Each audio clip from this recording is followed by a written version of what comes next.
محمد شبیر جلدی سے آئیں مارکیٹ میں. آپ ہیں محمد ارسلان؟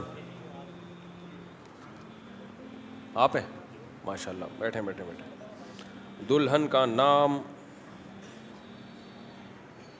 کیا لکھا ہوا ہے؟ سائمہ مائرہ. مائرہ طلعت بنت مرزا طلعت بیگ یہ نام ہے. دلہن کے وکیل کون ہیں؟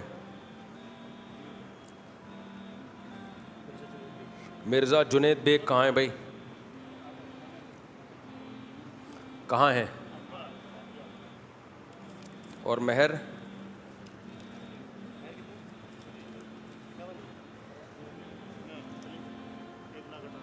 1,18,000. ٹھیک ہے, اس پہ لکھ دیے گا بعد میں. آپ نے اجازت دی ہے کہ 1,18,000 مہر میں مائرہ طلعت بنت طلعت مرزا طلعت بیگ کا نکاح محمد ارسلان بل محمد شبیر سے کروں. اجازت ہے جی؟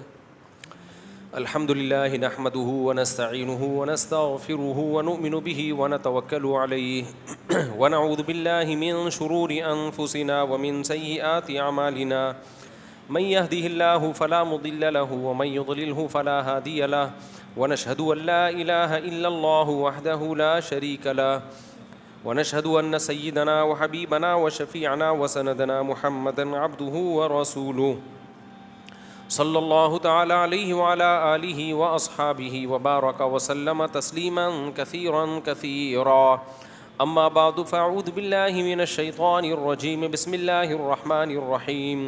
یا ایہا الناس اتقوا ربکم الذی خلقکم من نفس واحدۃ وخلق منها زوجها وبث منهما رجالا كثيرا ونساء واتقوا الله الذي تساءلون به والأرحام إن الله كان عليكم رقيبا.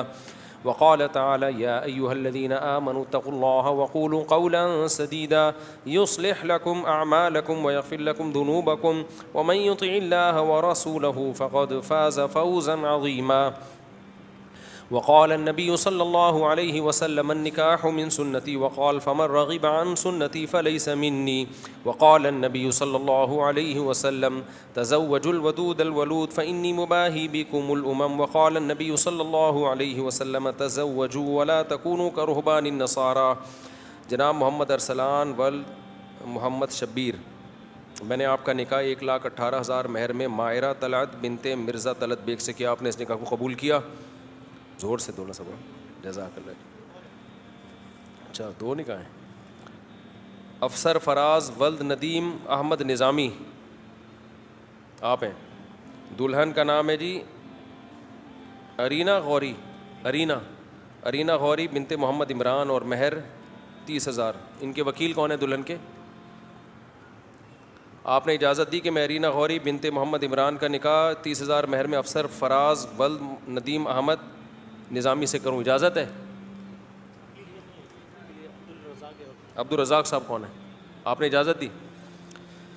میں نے ارینا غوری بنت محمد عمران کا نکاح 30,000 مہر میں افسر فراز ولد ندیم احمد نظامی آپ سے کیا. آپ نے اس نکاح کو قبول کیا؟ تھوڑا زور سے بولا کرو نا یار. جزاک اللہ جی. دعا کریں اللہ ان دونوں نکاحوں میں برکت دے. گھر میں جیسے بعد میں چیخ چیخ کے بات کریں گے نا, اس طرح قبولنا چاہیے. دولہا جب قبولتے ہیں کتنی تمیز سے قبول رہا ہوتا ہے نا, تو یہ ایٹیٹیوڈ بعد میں چینج ہو جاتے ہیں دولہا کے. الحمد للہ رب العالمین والعاقبۃ للمتقین والصلاۃ والسلام علی رسول الکریم وعلی آلہ وصحبہ اجمعین. کرنے دیں, ریکارڈ کرنے دیں, کوئی مسئلہ نہیں ہے یار. یہ نکاح کی ویڈیو میں نہیں کوئی رکاوٹ ڈالا کریں. لوگوں کی یادگار ہوتی ہے نا کہ اس دن ہم کتنے شریف تھے. بنانے دو, سب کو بنانے دو. الحمد للہ رب العالمین والعاقبۃ للمتقین والصلاۃ والسلام علی رسول الکریم وعلی آلہ وصحبہ اجمعین. اے اللہ اس نکاح کو, ان دونوں نکاحوں کو اپنے دربار میں قبول فرما. اے اللہ ان کی برکتیں زوجین کو, دونوں جوڑوں کو تادم حیات نصیب فرما. آپس کے اختلاف, انتشار سے, لڑائی جھگڑوں سے, ہر قسم کے شر فساد سے اللہ ان جوڑوں کی حفاظت فرما. ان نکاحوں کو اللہ ان کے خاندانوں میں بھی جوڑ کا ذریعہ بنا, محبت الفت کا ذریعہ بنا, برکتوں کا ذریعہ بنا. جس کی جو جائز مراد ہو اللہ اس کی مراد کو پورا فرما. ربنا آتنا فی الدنیا حسنۃ وفی الآخرۃ حسنۃ وقنا عذاب النار. صلی اللہ تعالیٰ علی خیر خلقہ محمد وعلی آلہ وصحبہ اجمعین. اللہ تعالیٰ بہت مبارک کرے آپ دونوں کو بھائی, آپ کو بھی. جزاک اللہ جی. آپ کو لائیں جی سوال دیں. پہلے ایک وضاحتی بیان سن لیں ذرا میرا, بہت اہم. میں نے ایک آڈیو بھیجی تھی، پرانی بات ہے، مفتی انس اور ثنا خان سے متعلق کچھ کمپلین تھیں مفتی انس کے بارے میں، تو میں نے وہ آڈیو بھیجی. پرسنلی کسی کو جب انسان آڈیو بھیجتا ہے اور اس کو بنا بھی کرتا ہے بھائی یہ لیک نہیں ہونی چاہیے، یہ یعنی وائرل نہیں ہونی چاہیے، لیکن وہ وائرل ہو گئی. وہ مفتی انس پہ کچھ اعتراضات تھے. اس کے بعد ان کی جو وائف ہیں ثنا خان نے رابطہ کیا، کچھ ثبوت پیش کیے اس کے خلاف. تو خلاصہ یہ ہے کہ میں اپنی اس آڈیو سے رجوع کر رہا ہوں، ٹھیک ہے نا. ویسے بھی ایک بات جب پرسنلی کسی کو بتائی جاتی ہے اس کا معیار، تحقیق کا معیار کچھ اور ہوتا ہے. جب آفیشلی جب پھیلائی جاتی ہے اس میں تحقیق کا معیار کچھ اور ہوتا ہے. بعض دفعہ انسان کسی کو سنبھلنے کے لیے کہتا ہے نا، لیکن جب آفیشلی کوئی بات ہوتی ہے اس کا معیار کچھ اور ہوتا ہے. تو اس کے بعد ثنا خان کا رابطہ ہوا، انہوں نے کچھ مجھے ثبوت دکھائے، تو اس لیے میری وہ آڈیو پھیلانے کی کسی کو اجازت نہیں ہے. جو اس آڈیو میں نے کسی پہ بھی الزام لگایا تو میں اس الزام سے رجوع کر رہا ہوں، کیونکہ ثنا خان نے قسمیں بھی اٹھائیں اور کچھ ثبوت بھی دیے ہیں. تو ویسے بھی جب کوئی مشہور ہوتا ہے نا تو آدھی دنیا ویسے ہی اس کے پیچھے لگ جاتی ہے.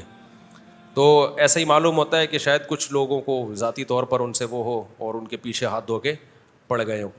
تو میری وہ آڈیو اب کسی کو وائرل کرنے کی اجازت نہیں ہے، اور کوئی بھی اگر وہ آڈیو وائرل کر کے ان دونوں میں سے کسی کو بھی بدنام کرنے کی کوشش کرتا ہے تو وہ میں اس الزام سے بری ہوں. کیونکہ کوئی بھی ہو تو آپ اس کو بتا دیں میں مفتی صاحب نے اس سے رجوع کیا ہے، اس الزام سے رجوع کیا ہے.